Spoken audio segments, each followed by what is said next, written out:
Alors bonjour à toutes et à tous. Tout d'abord, je tiens à remercier l'association Santé Mentale, je pense Normandie et particulièrement les docteurs Pascal Crété et Marc Toulouse de m'avoir invité. D'abord un peu, enfin, c'est pas grave. Donc j'ai le plaisir d'ouvrir cette journée de formation autour de thématiques qui nous intéressent tous particulièrement, comme vous êtes assez nombreux. Et donc moi aujourd'hui pour vous parler de l'activité physique, de ses bienfaits à la fois sur la santé physique et la santé mentale, et des moyens à notre disposition pour promouvoir cette approche thérapeutique novatrice. Les liens d'intérêt. Alors, sur le lien musclé, solide entre la santé physique et la santé mentale date pas d'hier, puisque dès le 1er siècle, Juvénal exprimait le classique adage mens sana in corpore sano, un esprit sain dans un corps sain, montrant d'emblée le lien important entre le corps et l'âme. En bonne santé. Un peu plus tard, le philosophe écrivain français Voltaire reprenait ces propos-là en disant le corps d'un athlète et l'âme d'un sage, voilà ce qu'il faut pour être heureux. Donc une dimension de bien-être, de qualité de vie.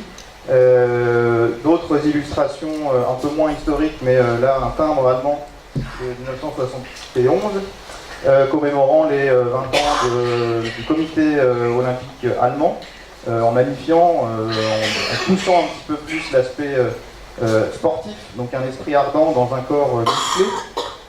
Et puis, encore moins historique, mais plus auprès de nous, un célèbre, je ne veux pas faire de pub, mais un célèbre équipementier sportif, ASICS, reprend et magnifie cet adage-là, un esprit sain dans un corps sain. Et puis enfin, pour asseoir un petit peu ce lien primordial entre la santé physique et la santé psychique, c'est la définition de la santé par l'OMS comme un état de complet bien-être mental et social. Donc on voit vraiment que ces dimensions-là sont tout à fait associées. Alors avant de rentrer dans le vif du sujet, je souhaitais revenir sur quelques définitions. Alors, dans la présentation, je vais utiliser le terme activité physique. J'aurais pu parler sport aussi. C'est plus sur une question scientifique où les termes sont un petit peu différents, mais en pratique courante, pour nous, c'est tout à fait similaire. Donc l'activité physique, c'est tous les mouvements corporels qui sont produits par la contraction des muscles squelettiques, c'est tous les groupes musculaires qui permettent d'entraîner un mouvement et qui entraînent une augmentation de la dépense énergétique au repos. Donc dans les activités physiques, on entend les activités du quotidien, que ce soit l'entretien ménager, le jardinage, etc. Mais aussi les déplacements, les loisirs ou le sport.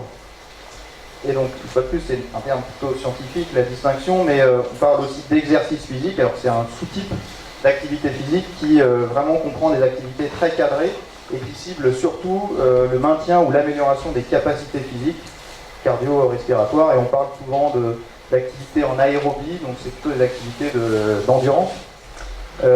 Comme le vélo, la marche, la course à pied, ou des activités en anaérobie, donc c'est plutôt des activités de renforcement musculaire ou de musculation tout simplement.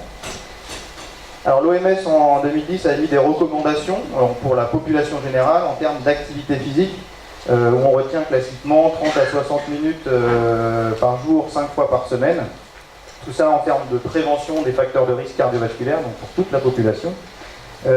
Avec des bienfaits en termes d'amélioration, de réduction du poids ou d'amélioration de certaines fonctions cognitives quand on pousse un petit peu plus ces recommandations à 300 minutes par semaine.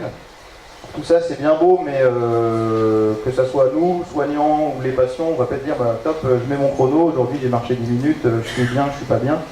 Un autre outil, c'est pas des recommandations, mais un moyen simple d'évaluer la sédentarité. C'est l'utilisation de podomètres. Alors il y en a à tous les prix et c'est très facile d'utilisation en général. Et donc classiquement on décrit des personnes sédentaires quand il y a moins de 5000 pas par jour. Les recommandations c'est, en tout cas la cible, une fois de plus en population générale c'est 10 000 pas. Et on est considéré comme très actif à plus de 12 500 pas par jour. Alors, tout ça c'est très beau. C'est dommage.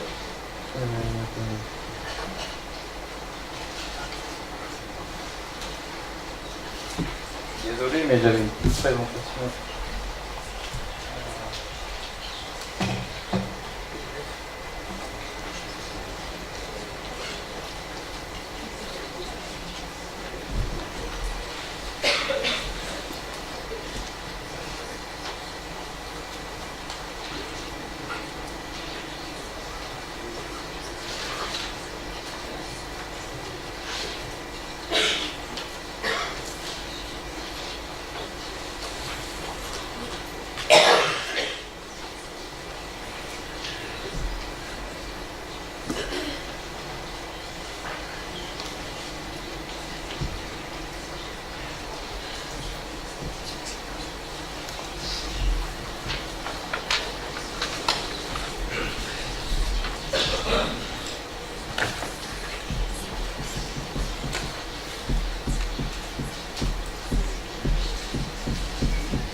continuer comme ça. Bon, j'étais un peu vite.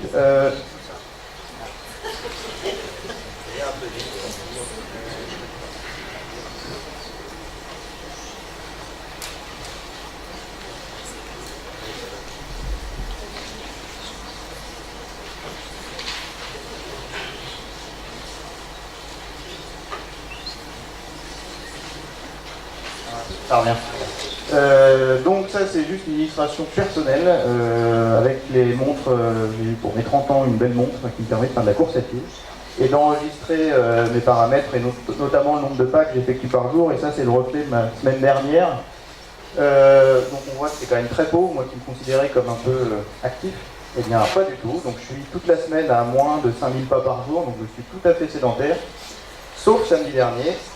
Où je passe tout juste le Graal des 10 000 pas par jour. Ça c'est tout simplement mon petit footing du samedi matin. Bon, je trouvais ça rigolo ces petits trucs, mais bon, c'est pas vrai, c'est un détail. Et puis quand on pousse un petit peu en faisant un marathon, c'est très intéressant, mais ça fait mal. Bah là, voilà, je suis à 5 fois plus des recommandations, donc c'est très bien, sauf qu'un marathon, on n'en fait pas tous les jours, ça laisse des séquelles.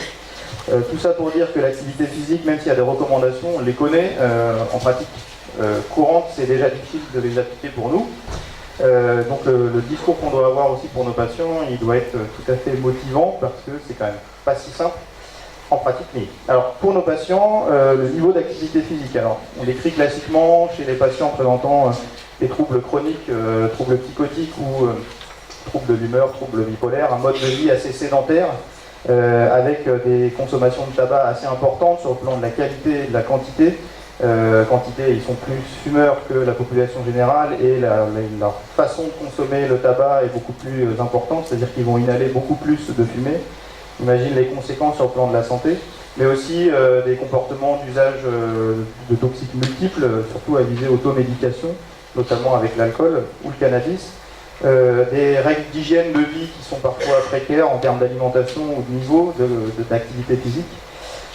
Et aussi les effets indésirables des neuroleptiques. Alors certes, ça a été une avancée majeure ces dernières années, mais les nouveaux traitements ou les traitements les plus récents sont pourvoyeurs d'un certain nombre d'effets indésirables, notamment une prise de poids, un syndrome métabolique, et ça c'est important nous de les surveiller, mais ça peut aussi apparaître comme un frein au pourvoyeur d'autres pathologies somatiques si on n'y prend pas garde.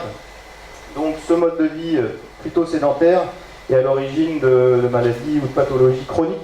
Donc le surpoids, l'obésité, ça c'est effectivement assez fréquent en population psychiatrique, avec aussi des pathologies métaboliques. Donc on parle souvent du syndrome métabolique lié aux neuroleptiques, qu'il faut que nous, on surveille et qu'on mette en place des mesures de prévention primaire et secondaire pour les éviter ou les prévenir.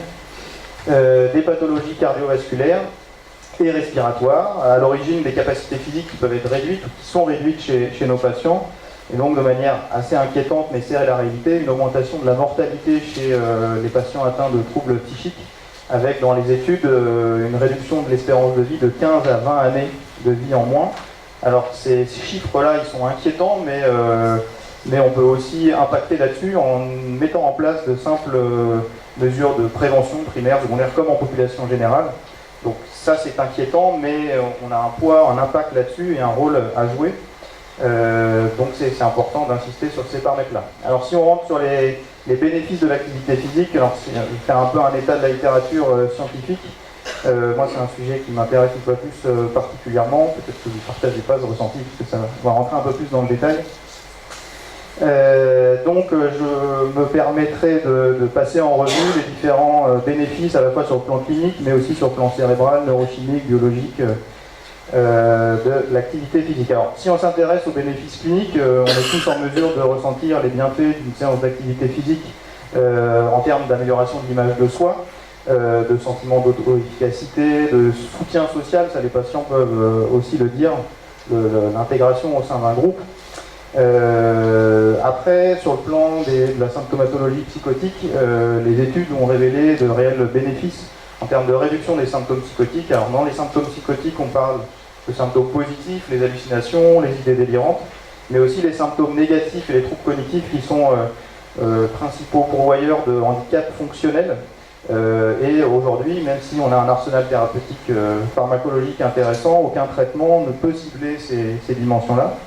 L'activité physique pourrait contrebalancer de manière intéressante ces déficits-là. La littérature a aussi mis en évidence que l'activité physique, le sport, pratiqué de manière régulière, permettait de réduire des comportements auto-agressifs, quelle que soit la pathologie, que ce soit dans les troubles psychotiques, dans les troubles de l'humeur, dans les troubles bipolaires ou les troubles de la personnalité. Un effet antidépresseur qui est évident. Certaines équipes ont même parlé d'un effet antidépresseur aussi important que ceux apportés par les médicaments antidépresseurs. Et on verra par quel mécanisme sous-jacent. Pareil, une réduction de la symptomatologie anxieuse, soit comorbide des troubles psychiques chroniques, ou même dans le cadre des troubles anxieux, il y a des études qui ont révélé des bénéfices du sport dans la réduction des symptômes d'état de stress post-traumatique ou phobie sociale par exemple. Et dernier point sur le plan clinique, une pratique régulière permet aussi de réduire les consommations de toxiques. Alors ce qui a été étudié, c'est surtout tabac, alcool et cannabis, et surtout d'allonger la durée, prolonger la durée des périodes de sevrage et d'abstinence chez les patients. Donc tout un tas de bénéfices cliniques qui sont très intéressants. Alors sur le plan cérébral, une première étude qui a été publiée en 2010, donc ça remonte un petit peu, qui a mis en évidence, basé sur le constat de la population générale et même en population gériatrique, que la pratique de l'activité physique pouvait impacter sur une certaine région du cerveau qu'on appelle les hippocampes et qui sont pour tout le monde responsables de toutes les capacités de mémorisation, d'apprentissage, fonctionnement cognitif au sens large on va dire. Et donc cette équipe Pajonc, une équipe allemande, avait proposé 16 semaines d'activité physique à raison de 3 séances par semaine à des patients atteints de troubles psychotiques et a mis en évidence une augmentation du volume de ces régions-là, qui apparaissent en rouge, sur le petit cerveau qui tourne, de 12%. Alors 12%, ça paraît pas beaucoup, mais c'était suffisant pour entraîner une amélioration justement de la mémoire, de la concentration, de l'attention, donc de manière très intéressante. Donc ces résultats, ils ont été, ce constat initial a ouvert la voie des études en neuroimagerie, mais les résultats aujourd'hui restent contradictoires par rapport à ça. D'autres impacts sur le plan cérébral, alors une amélioration de l'intégrité des fibres de substance blanche. La substance blanche, c'est tout ce qui permet de relier des régions cérébrales entre elles, et notamment une amélioration de leur intégrité, de leur qualité de ces fibres-là dans les régions qui sont sollicitées pour les activités motrices. Une augmentation de la densité des substances grises. Substances grises, c'est le noyau des cellules, des neurones. Mais aussi une augmentation de l'épaisseur corticale, alors ça c'est des termes un peu particuliers, mais dans des régions surtout au niveau frontal, et le cortex frontal c'est vraiment une région cérébrale qui prend en compte le fonctionnement cognitif et dans la schizophrénie les symptômes négatifs, donc on voit que ça peut impacter positivement sur ces dimensions-là.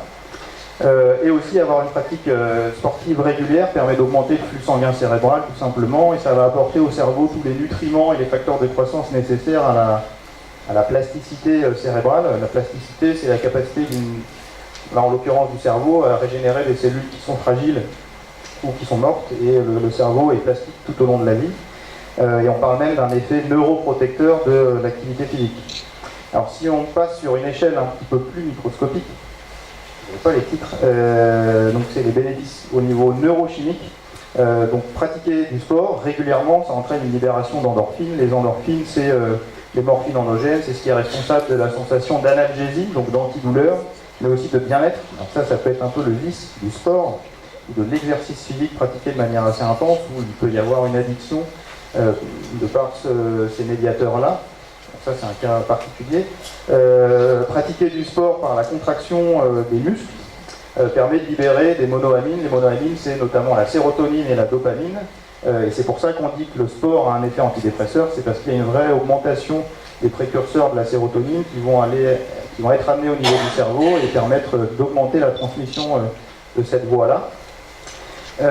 Une libération aussi de certains facteurs de croissance. Alors les facteurs de croissance, essentiellement, ils sont localisés dans les muscles. En se contractant, les muscles vont libérer dans le sang ces protéines-là, on va dire, qui vont être transportées dans tout l'organisme et notamment au niveau du cerveau. Alors dans les facteurs de croissance, on a des facteurs de croissance des cellules cérébrales qu'on appelle des DNF, mais aussi des facteurs de croissance de la vascularisation cérébrale qu'on appelle VEGF. Et tout ça, ça contribue aussi à la plasticité cérébrale. Et dans ces facteurs de croissance, on a aussi des cytokines. Les cytokines, c'est tout ce qui régule, entre guillemets, nos défenses immunitaires. Donc faire du sport va aussi renforcer nos capacités à affronter des bactéries, des virus ou quoi que ce soit. Donc ça nous rend plus résistants aussi physiquement, ça on le sent bien.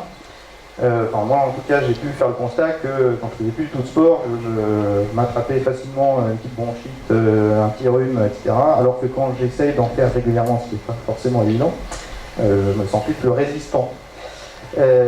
Donc il y a un effet en tout cas anti-inflammatoire, où ça régule l'inflammation de tout le corps, mais aussi au niveau du cerveau.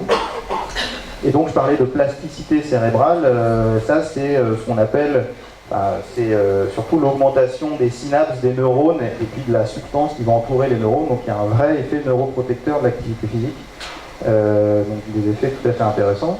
Alors sur le plan biologique, un peu plus proche de notre pratique clinique, pratiquer du sport, l'activité physique de manière régulière, ça permet de réduire le mauvais cholestérol, donc le LDL, réduire les taux de sucre, ou en tout cas diminuer un petit peu la glycémie quand elle est en trop. Ça permet aussi de réduire l'insulinorésistance. Alors ça c'est pareil, c'est classiquement le syndrome métabolique qu'on doit surveiller nous sur le plan médical et paramédical. Il y a un vrai impact du sport, de l'activité physique pour réguler ces effets-là, alors qu'ils sont soit liés au traitement, mais soit aussi endogènes à chacun. Mais la pratique de sport est aussi efficace que les statines, que les médicaments qui vont gérer le cholestérol, etc. Ça renforce les défenses immunitaires, comme j'ai dit, et puis ça peut normaliser la réponse au stress. Alors la réponse au stress, c'est une thématique de recherche qui est assez en vogue, qui décrirait que dans les pathologies psychiatriques chroniques, il y a une réponse anarchique de l'organisme à des stresseurs de l'environnement. C'est des gens qui vont mal évaluer le stress de l'extérieur et qui vont pas pouvoir réguler ces réponses émotionnelles-là. Et pratiquer du sport va permettre de mieux réguler la réponse au stress de l'extérieur et tout ce qui est biologique, les hormones du stress, l'adrénaline, le cortisol, etc. Je ne vais pas rentrer dans le détail. Sur le plan physiologique, alors certes le poids peut être impacté ou en tout cas être réduit, mais ça c'est un paramètre qui est à prendre avec des pincettes, parce que c'est ce que je dis aussi aux personnes que j'accompagne, faire du sport c'est très bien, mais si c'est uniquement pour perdre du poids, c'est peut-être pas la meilleure chose, parce qu'en faisant du sport on va modifier notre composition corporelle et on peut prendre du poids, parce qu'on va gagner en masse musculaire, la masse musculaire c'est lourd, on va perdre en masse grasse. Mais finalement, le poids, c'est pas un très bon indicateur. Ce qui serait peut-être un peu mieux, c'est la composition du corps. Ça, c'est ce qu'on appelle l'impédance métrique. On a des balances qui peuvent mesurer la composition du corps, masse grasse, masse maigre, masse musculaire, et ça, c'est plutôt intéressant. Le sport peut améliorer, bien sûr, les capacités physiques. Alors, ça, c'est surtout évalué grâce à des épreuves d'effort. On demande à des personnes de faire du vélo d'appartement et on enregistre des paramètres à la fois respiratoires et cardiologiques. Et ça, c'est assez reproduit dans la littérature, des bénéfices nets en termes d'amélioration des capacités cardio-respiratoires. L'impact aussi de l'activité physique ou du sport en tant que synchronisateur des rythmes, ça c'est de la chronobiologie, des rythmes veille-sommeil et des rythmes jour-nuit. Notre organisme est régulé par des indicateurs externes, la lumière, la température, etc. Et l'activité physique aurait exactement le même impact que ces indicateurs-là, pour mieux synchroniser nos rythmes jour-nuit, quand on sait que chez nos patients, il y a parfois une inversion du rythme éphéméral jour-nuit et que c'est assez compliqué. En ça pourrait être vraiment intéressant.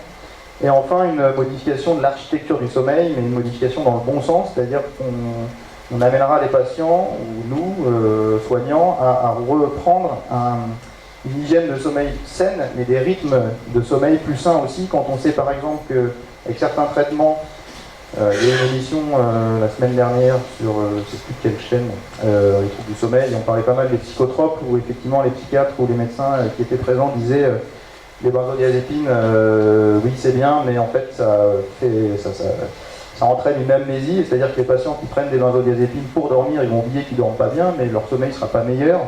Et on sait qu'avec les benzodiazépines, la morphologie du sommeil est complètement modifiée, c'est-à-dire qu'on va perdre du sommeil lent profond, c'est un sommeil qui permet au corps de se recharger. On va perdre aussi en sommeil paradoxal. Le sommeil paradoxal, c'est une phase du sommeil qui permet la consolidation de tout ce qu'on a appris dans la journée. Alors qu'avec l'activité physique, on va gagner en sommeil lent profond, on va s'endormir beaucoup plus vite, la durée totale du sommeil elle sera plus longue, et le réveil il sera beaucoup plus rapide. Ça, on peut tous faire l'expérience quand on a fait du sport ou quand on en fait régulièrement, que le lendemain on est quand même beaucoup mieux. Donc tout un tas de bénéfices. Et pour finir sur les bénéfices sur le plan cognitif, alors je disais les troubles cognitifs ça fait partie intégrante des symptômes des pathologies psychiatriques, que ce soit la schizophrénie, le trouble bipolaire ou les troubles dépressifs récurrents, que c'est très fréquent et que c'est très invalidant au quotidien, que ce soit des capacités de planifier une action, faire de la cuisine. Moi je ne suis absolument pas cuisinier mais c'est très compliqué parce qu'il faut choisir sa recette, aller faire les courses, préparer le four, choisir le bon plat, mettre les bons ingrédients dans le bon ordre, etc.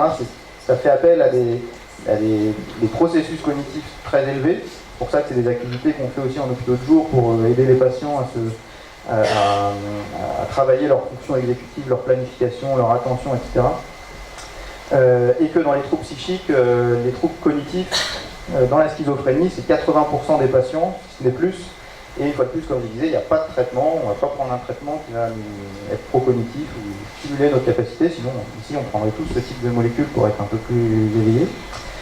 En revanche, le sport, ça a été décrit et c'est assez reproductif aussi en fonction des études et des pathologies dans lesquelles c'est étudié, évalué, des bénéfices tout à fait positifs sur toutes ces capacités-là cognitives, mémoire, concentration, attention, apprentissage, etc.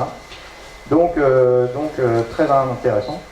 Alors ça je fais de la pub, mais si cette thématique vous intéresse, on a écrit une petite revue en français dans l'encéphale, donc c'est très accessible. Ça c'est une étude très récente qui est sortie en octobre 2018 par une équipe, un comité d'experts européens qui travaillent dans l'activité physique.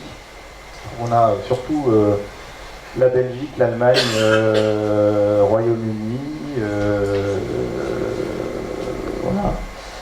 On a un Américain qui est là, je ne sais pas pourquoi. En tout cas, c'est une étude de très bonne qualité. En fait, c'est une méta-revue. Méta-revue, c'est on va sélectionner des articles qui sont des synthèses de la littérature sur un sujet. On appelle des revues de la littérature ou des méta-analyses. Ça, c'est en gros faire des statistiques sur plusieurs études pour sortir des moyennes ou avoir une vision globale d'une problématique. Et donc là, cette étude-là a recherché toutes les revues de la littérature et toutes les méta-analyses qui traitent de l'impact de l'activité physique en santé mentale. Donc il y a 7 études qui traitaient de la schizophrénie, 10 des troubles dépressifs et très peu sur le trouble bipolaire. Donc il y a besoin de faire des études sur le trouble bipolaire. Et donc là, ce qu'on en retire de cette étude intéressante, c'est que sur le plan de la schizophrénie, réduction de toutes les dimensions symptomatiques, et ça c'est des qualités méthodologiques de cette étude qui sont assez solides. Une amélioration de la qualité de vie. Alors qualité de vie c'est très important parce que avant on se concentrait beaucoup sur les symptômes, sur les idées délirantes, les idées suicidaires, le sommeil et compagnie, mais on ne prenait pas d'un point de vue global, plus de recul, et c'est vrai que maintenant notre cible thérapeutique c'est surtout la qualité de vie avant de vouloir abraser à tout prix des idées délirantes ou autres. Il faut que le patient ait un ressenti personnel de bien-être ou de qualité de vie. Donc ça c'est pas mal étudié et c'est assez intéressant, et un effet aléatoire, je vous disais, sur les mesures poids IMC, puisque on peut en faisant du sport gagner de la masse musculaire mais pas forcément perdre du poids. Sur le plan des patients présentant des épisodes dépressifs récurrents, pareil, une efficacité, je vous disais, antidépressive au même titre que les antidépresseurs. Alors je ne dis pas qu'il faut arrêter les antidépresseurs, mais je dis qu'il faut faire plus d'activité physique. Pareil, une amélioration des capacités cardio-respiratoires et de la qualité de vie là aussi. Et en fait, ce papier-là, il vise surtout à émettre des recommandations pour la recherche ultérieure, notamment, et ça c'est effectivement le cas dans la littérature, c'est peu décrit, mais de proposer de l'activité physique à un stade très précoce de la maladie, parfois même avant l'émergence des premiers symptômes, que ce soit une fois de plus dans les troubles psychotiques ou dans les troubles de l'humeur, parce qu'on sait qu'il y a un impact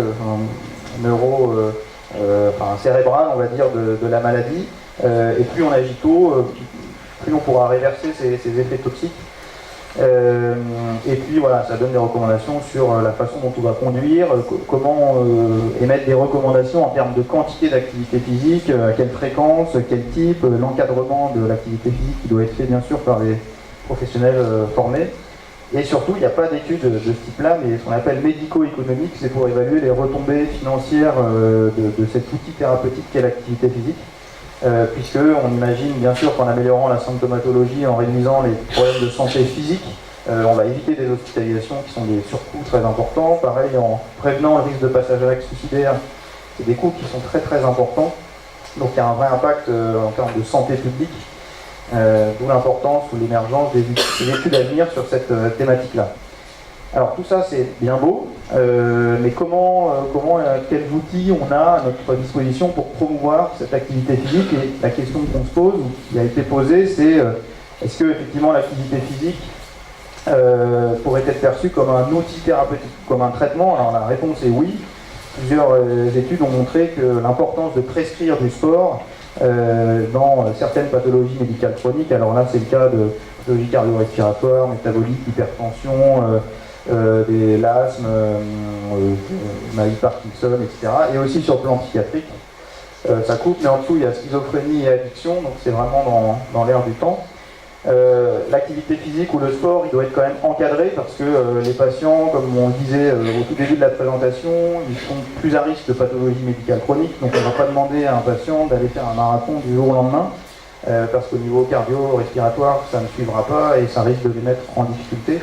Plus qu'autre chose, donc c'est dans cette dynamique-là qu'ont été créées les activités physiques adaptées dans les années 70, surtout au Canada et en Belgique.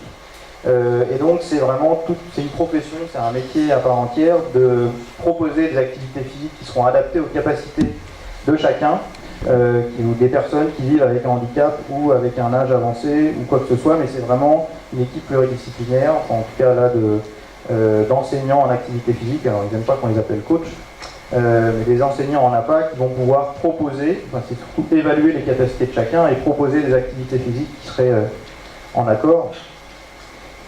Alors ça coupe, mais sport sur ordonnance, alors on en a entendu parler, j'espère que vous en avez entendu parler. On a eu le plaisir de pouvoir participer ou être intégré au comité de pilotage, surtout Caroline Agostini et puis Madame Dolphus, pour réfléchir sur comment proposer du sport à des patients ou prescrire du sport. Alors l'originalité c'est qu'à Caen, c'est une des seules villes, il y en a quelques-unes maintenant, c'est la seule, qui a dans ses indications les troubles psychiques. Alors effectivement, la plupart des villes, on parle de diabète, on parle de surpoids, on parle de pathologie ostéo-articulaire, mais on parle peu d'activité physique. Et donc à Caen, effectivement, des patients qui sont pris en charge pour une ALD, une infection de longue durée, présentant soit une dépression, soit des troubles psychotiques, peuvent demander à se faire prescrire par leur psychiatre ou leur médecin traitant des séances d'activité physique. Alors pour quand ça se fait au gymnase de la Lignée, juste derrière. Et donc ce qui est prévu, c'est 15 semaines, 2 séances par semaine, donc c'est en général 2 sports différents, avec un accompagnement motivationnel assez régulier. Ça c'est très important parce qu'on sait que du fait de certains symptômes de la maladie, les patients peuvent avoir du mal à s'engager dans la durée ou à initier des changements de comportement, et la part motivationnelle elle est très importante, et là c'est ce qui se passe à Caen. Et alors on a les premiers chiffres, donc ce dispositif là il y a 1 an, un peu plus. Et donc aujourd'hui, ça c'est des chiffres du mois de septembre, donc c'est tout frais, 115 patients bénéficient de ce dispositif-là. Et ce qui est très intéressant, c'est que finalement les pathologies ou l'orientation psychiatrique est la plus grande, le poids le plus important à côté des autres pathologies. Et finalement, en psychiatrie, au-delà des difficultés psychiques, les patients sont plus à risque d'avoir aussi un diabète et d'avoir des pathologies, des conséquences d'un surpoids ou de l'obésité. Mais en tout cas, on voit que c'est tout à fait faisable pour nos patients et qu'ils en retirent des bénéfices importants. Alors, on ne voit pas les stats en dessous, c'est coupé. C'est la proportion de médecins généralistes ou de médecins spécialistes qui prescrivent. Mais ce qui est surtout intéressant, c'est de voir que surtout des patients pour un trouble psychique qui sont orientés dans ce dispositif. Alors, basé sur ce constat-là, ça c'est à Hérouville, c'est le même concept.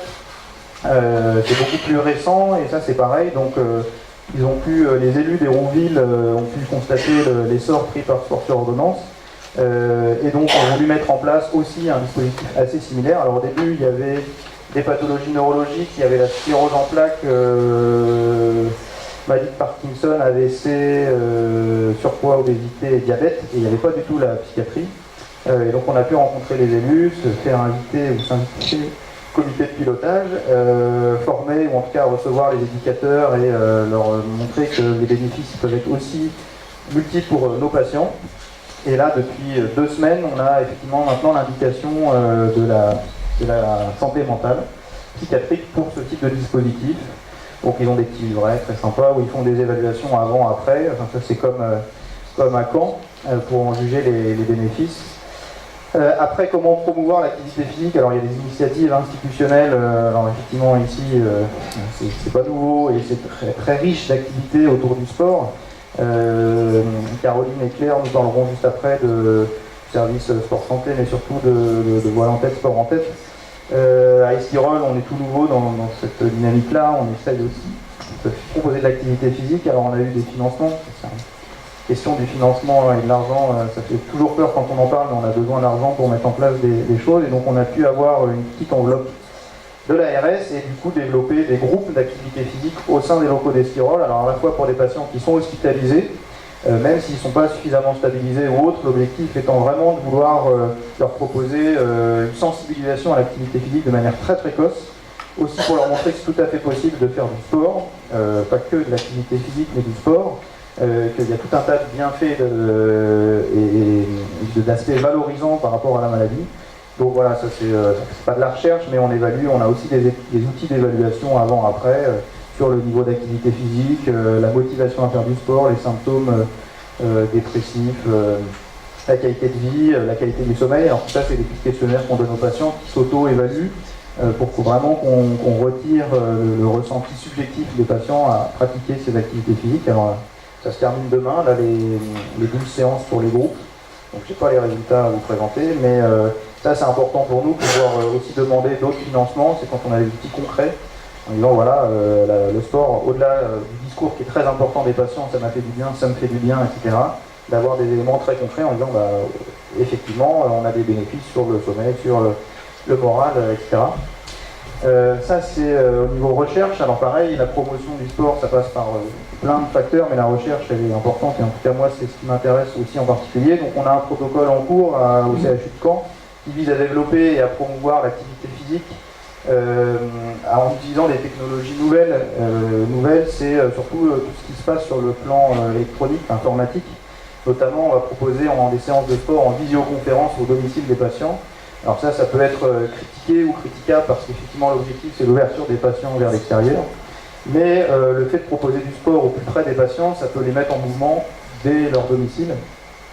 Et donc ça peut être intéressant, et donc on va évaluer les bienfaits du sport, c'est sur 4 mois, avec 2 séances par semaine d'1 heure, et on va évaluer, comme ce que je vous ai présenté sur le plan recherche, surtout un impact cérébral sur le plan du volume des hippocampes, est-ce qu'il y a effectivement cette plasticité hippocampique ou pas, et tout un tas d'objectifs secondaires, notamment cliniques, biologiques, physiologiques, etc. Mais je ne vais pas rentrer dans le détail. Et alors la promotion de l'activité physique, elle passe aussi par une dimension formation. Vous êtes là aujourd'hui, c'est super. Donc le PSM, comme Esquirol, reçoit des étudiants en STAPS. Alors c'est intéressant pour qu'eux puissent se former à ce public-là en santé mentale, mais que nous aussi on puisse développer des projets.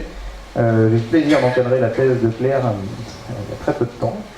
Ça passe par de la formation. Au CHU de Caen, il y a un groupe de recherche qui s'est développé avec des équipes pluridisciplinaires, des cardiologues, des médecins physiques et réadaptation, des médecins du sport, des addictologues, des cancéraux, etc.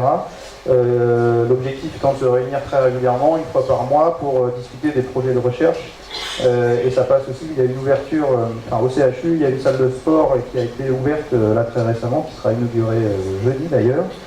Mais en tout cas, dans l'optique de ce groupe-là, le GRAPA, c'est de promouvoir les projets de recherche en activité physique, et pareil, la réflexion actuelle sur la création d'un diplôme universitaire qui s'intitule APA et maladie chronique, disponible pour Caen-Rouen. Là c'est pareil, l'objectif étant d'étendre l'offre de soins et surtout de spécialiser les soignants à des dimensions ou à des pathologies particulières, et la psychiatrie en fait partie. Je suis un peu bavard, mais j'en arrive à la conclusion. prends mon temps, j'en profite. Donc conclusion, les médicaments et les psychothérapies, certes c'est notre fer de lance en termes d'outils thérapeutiques, on en a besoin, on en aura encore besoin. L'efficacité, elle est démontrée dans certaines dimensions des symptômes, les idées délirantes, les troubles dépressifs, mais elle est parfois insuffisante. Je parlais des symptômes négatifs, je parlais des troubles cognitifs. Il y a des rechutes, il y a plein de choses, et il y a aussi des effets indésirables qui sont indéniables. Alors je ne dis pas que les médicaments c'est mal, les médicaments c'est nécessaire et ça le restera, mais il y a besoin de plus. Alors, en termes d'objectifs thérapeutiques, avant effectivement on parlait de la rémission symptomatique, il fallait corriger à tout prix, au prix d'augmenter, de pousser les posologies, effectivement de majorer les effets secondaires. Le docteur Toulouse parlait effectivement de patients qui présentaient un syndrome extra-pyramidal, goûter, des tremblements, etc. Ça, c'est parce que parfois, nous, on souhaitait, on disait, bah non, le patient, il n'est pas cohérent, il est délirant, il faut qu'on pousse, il faut qu'on pousse, il faut qu'on pousse. Mais à quel prix? Maintenant, la cible des objectifs thérapeutiques, ils sont plutôt la qualité de vie. C'est-à-dire que nous, on a une évaluation de la qualité de vie du patient qui n'est pas la même que celle du patient. Et c'est important de cibler ça, de prendre la vie du patient. Et bien sûr, le bien-être physique et psychique. Et donc pour ça, l'activité physique ou le sport, c'est une approche qui ne coûte pas beaucoup d'argent quand c'est bien encadré. C'est un challenge clinique, on peut tous proposer des activités physiques, quel que soit le plan médical, paramédical, institutionnel, ambulatoire ou autre. Et comme je vous l'ai montré, les bénéfices sont, en tout cas d'un point de vue de la littérature scientifique, sont multiples. D'autant plus qu'en Normandie, pas le titre, mais c'est pas grave, la Normandie, ça serait dommage de se priver de nos extérieurs, puisqu'on a un terrain de jeu qui est quand même assez riche. Et tout le monde trouvera son compte. Voilà. Moi, je remercie mon équipe du CHU de Caen pour tous les projets, enfin pour le projet de recherche qui est en cours. Pepsi, vas-y. Et si vous êtes intéressé, si vous avez des questions ou autres, n'hésitez pas à nous envoyer un petit mail. Et je vous remercie pour votre attention.